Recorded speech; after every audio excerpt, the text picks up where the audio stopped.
Northwest, the X800 6000. It seems like most cars today don't have real names, just random letters and numbers that don't seem to mean anything. But there was once a time when most cars had real names.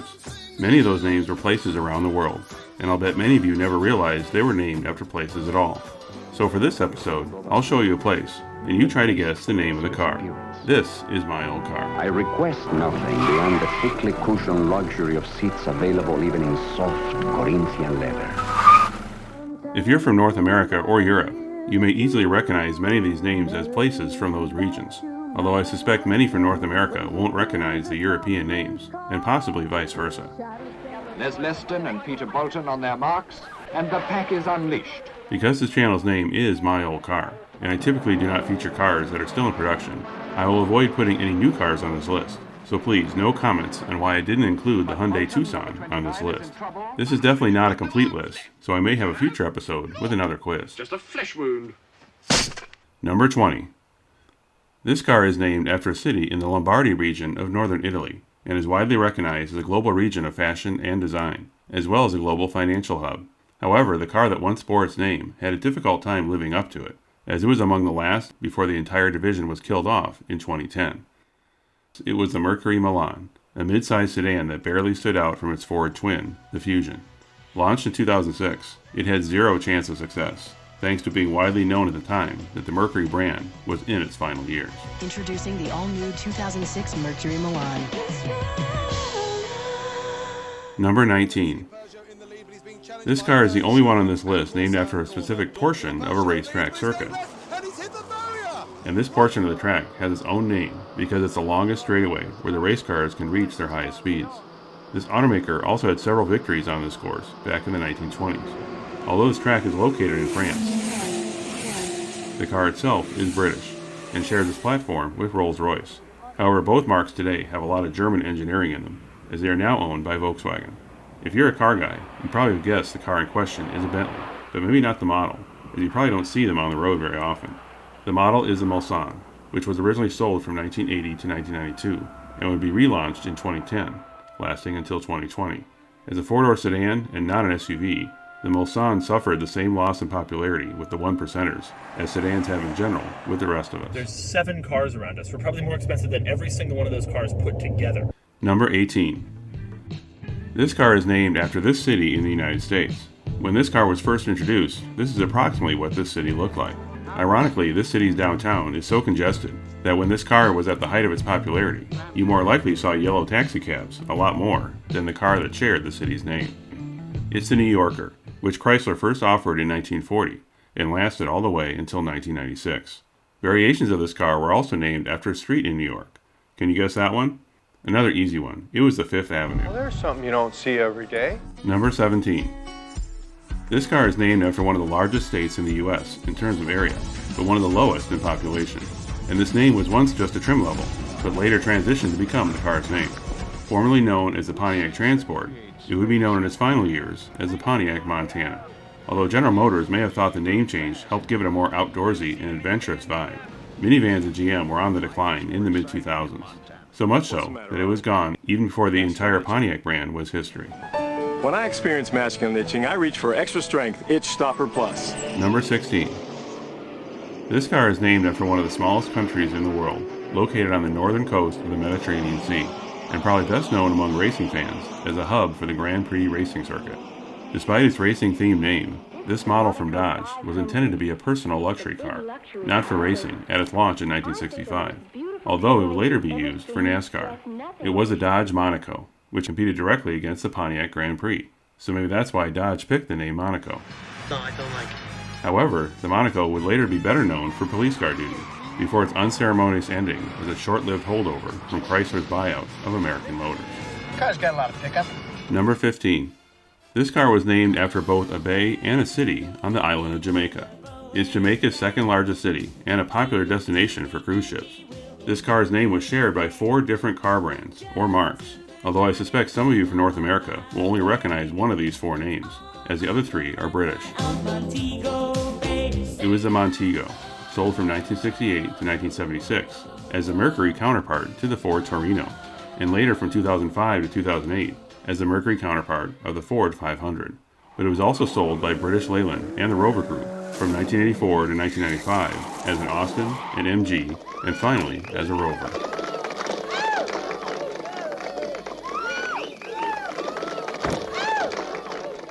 Number 14. This is the only car on this list whose name was inspired by a ski resort. This resort is located in northern Italy, was the site of the 1956 Winter Olympics, and will also be co-hosting the upcoming 2026 Olympics with the city of Milan. The car was first designed and built in the UK, although its production would also expand to other countries. The ski resort's full name is Cortina d'Ampezzo, although that full name would be a bit long for a car, so it was shortened to just Cortina, sold by Ford of Europe as a 2- or 4-door saloon, or as a 4-door estate, from 1962 to 1982. The Cortina is well known by auto enthusiasts in the UK, as it was their best-selling car during the 1970s.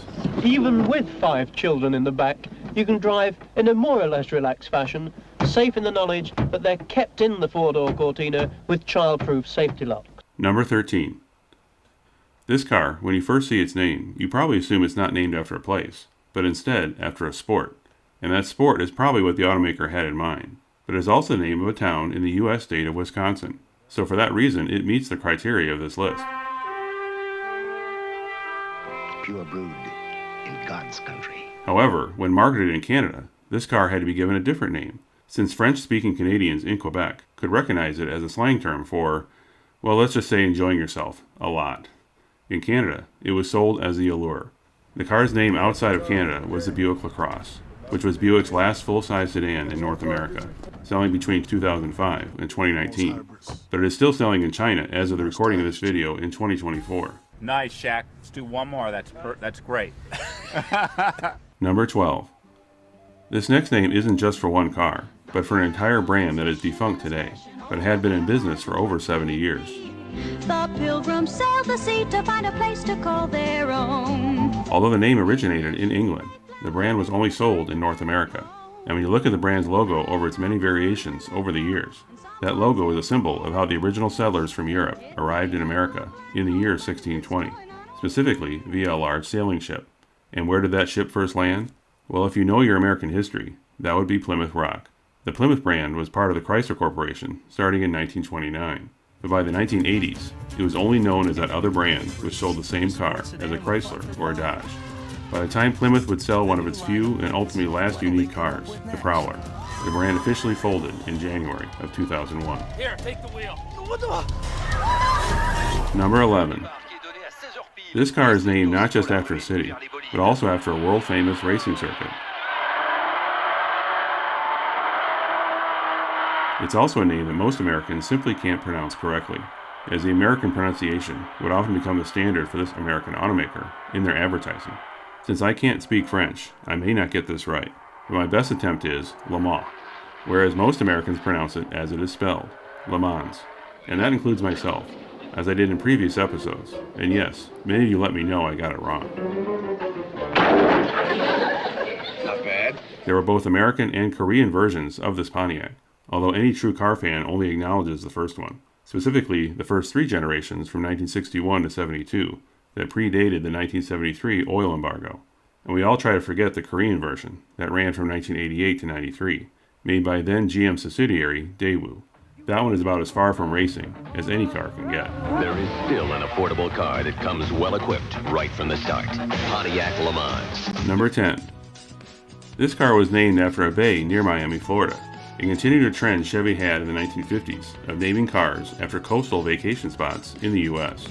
This model was considered more entry-level at the time, and similarly named cars from the same era are more well-known today.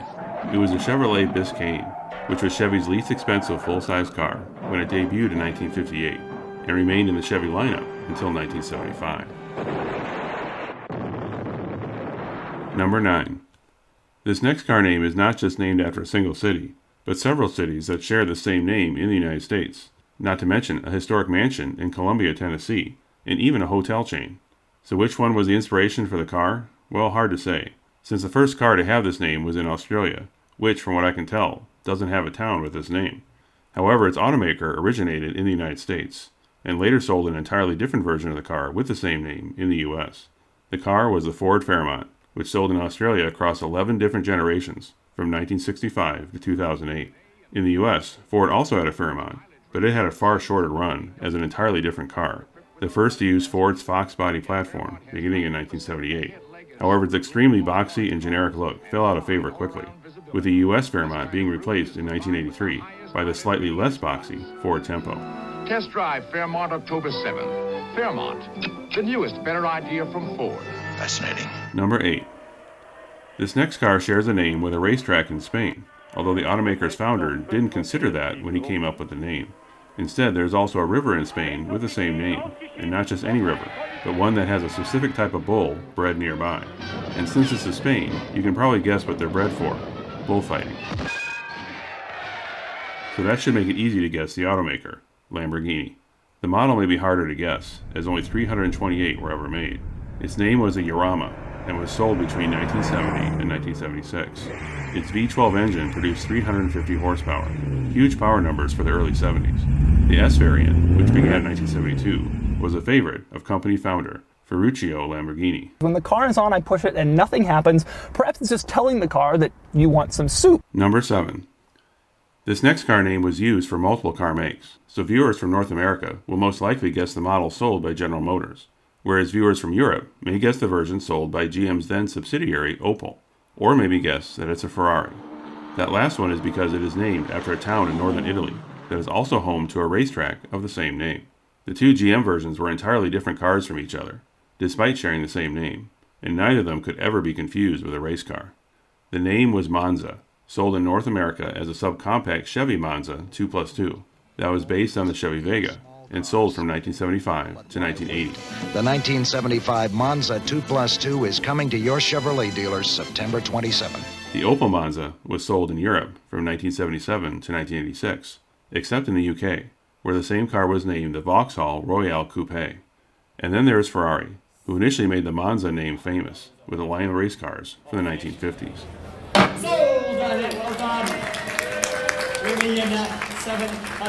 Number 6. Here is another car with a name related to racing, but you can't really call this place a racetrack. Instead, the location itself evolved naturally over thousands of years to become the ideal place to test how fast cars can go in a straight line. That's because it is miles and miles of nearly flat terrain, left behind after a lake dried up thousands of years ago, that was once the size of Lake Michigan. Located in Utah, that lake was Lake Bonneville, and now known as the Bonneville Salt Flats. So we go right if we have a problem? That's correct. If we go left, spinning wildly out of control, that doesn't mean we haven't had a problem. Pontiac chose this name for one of its longest running models, beginning in 1957 and lasting until 2005. Although Pontiac tried to market it as a more sporty and racing inspired in its final years, the Bonneville was still a full-size sedan, whose popularity had plummeted, or maybe I should say the market had dried up, by the mid-2000s. The 1991 Bonneville SSE, full-size driving excitement from Pontiac. Make it so. Number 5. This next one is the name of a city on an island off the coast of California, but the automaker was more likely considering a different island for the name, one that doesn't exist in real life, but instead in the mythology of King Arthur. It is King Arthur, and these are my knights of the Round Table. The automaker in question, Toyota, has a tradition of naming cars after royal themes, such as the Camry and Corolla, which translate to the Japanese and Latin forms of the word crown. And in fact, the car in question, which had been in Toyota's lineup for 28 years, was replaced with a new car, the 2023 Toyota Crown in North America. The car is a Toyota Avalon, and although sales had peaked at over 100,000 in the year 2000, those sales dropped to only around 12,000 by 2022, as sedan sales have continued to languish. So although the new Toyota Crown is also a sedan, it's unusually large and tall for a sedan, so Toyota is clearly trying to attract the crossover crowd. Number 4. This next car was named after a specific neighborhood on the island of Manhattan in New York City. If you live in Manhattan, or any of the surrounding boroughs, you probably have a better chance of guessing this one. However, the vehicle chosen to have this name was a mid-size crossover, made by an automaker who was known for reasonably priced cars, so not exactly matching the typical income of the neighborhood that shared its name. It was built by Subaru, and originally was going to have the name B9, as Subaru wanted to start naming each of their cars with a B prefix. This new crossover was going to be the first, so as a transition towards the B name, Subaru also gave it a real name, the Tribeca. Launched in 2005, the B9 Tribeca at first had a triangular-shaped grille that was similar to the newly facelifted Impreza, but on the larger face of the Tribeca, it reminded many of the original Edsel grille, and not in a good way. You bought an Edsel! Subaru would redesign the Tribeca's face just 2 years later, and dropped their plan to use the B names altogether, considering the failure of the first one, which ended production in 2013. This place is great! Number 3. This next car was originally named after a city and province in southern Spain. However, this name has a different pronunciation in Spanish, compared to how it was pronounced as an American car model name. The same name also belongs to a city in Argentina, and the car's hood ornament was designed to look like a coin that originated from the same Argentine region. The primary spokesman for the car during most of its 9-year run was actor Ricardo Montalban, who clearly had the perfect voice for emphasizing the Spanish theme, touting its rich Corinthian leather seats. I request nothing beyond the thickly cushioned luxury of seats available even in soft Corinthian leather. With that last clue, I'm sure you guessed it. Chrysler Cordoba. And yes, that's Ricardo Montalban pronouncing this car's name as Cordoba, despite the fact that I'm sure he knows the name should be Cordoba, with the emphasis on the first syllable, not the second. Cordoba. Classic styling, uncompromised comfort. Oh, and by the way, that Corinthian leather? Is there anything really Corinthian leather? Is that anything? It just... There is no such thing. It was a completely made-up name created by the marketing agency Chrysler hired to do the ads. But does it mean anything? Nothing. Yeah. Number 2. Here is another car named after a city in northern Italy. However, this one is a little different, in that this American automaker decided to use the city's Italian pronunciation for the car's name, instead of the English pronunciation, essentially the opposite of what happened with the Cordoba. Although this car is far from what anyone would consider exotic, the city it is named after has been home to several auto companies, such as Fiat, Alfa Romeo, Lancia, Bertone, and Pininfarina. The city's name in English is Turin. However, in Italian, it is Torino, and Ford introduced it to the US in 1968. However, it became more popular in 1972 when Ford added the Grand moniker. By the time the Gran Torino became famous for its role in the TV show Starsky and Hutch, it was 1974, when horsepower ratings were down from their peak a couple years earlier. You guys didn't even read me my rights. Now, Millie. Read him his rights. Yeah, read me my rights. Oh, shut up. The 1972 Gran Torino may be the most popular to contemporary audiences, thanks to its prominent role in the 2008 Clint Eastwood movie of the same name. You like him, don't you? Are you kidding? He tried to steal my car. Number 1. This final entry shares the name of a southern U.S. state, and a variation of this same car was sold in the U.S., but was marketed here under a brand name that not only paid tribute to the country that built it, but also because the company's name in its native country, like it would have been hard for Americans to pronounce. The company that made it resided in a European country that would later be broken up due to a civil war. The car as it was sold in the United States was the Yugo. But it does go by the moniker the worst car ever sold in America. Well, that's probably true. But in Europe, the parent company sold a different model called the Zastava Florida, which first went up for sale in 1988. And why did they choose a U.S. state for the name? The idea came from the U.S. market Yugo, because it had been such a sales success since it was first imported in 1986. Although the Yugo in the U.S. was marketed as the lowest priced car. Everybody needs a Yugo sometime. The Florida was Zastava's most expensive car, and was even offered as a pickup, which could be converted into a van or even an ambulance. To think we missed out on the chance to ride in one of those ambulances here in the U.S.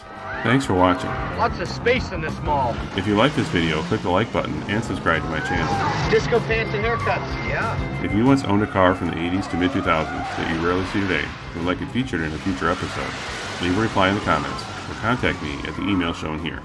See you next time. Baby clothes. This place has got everything.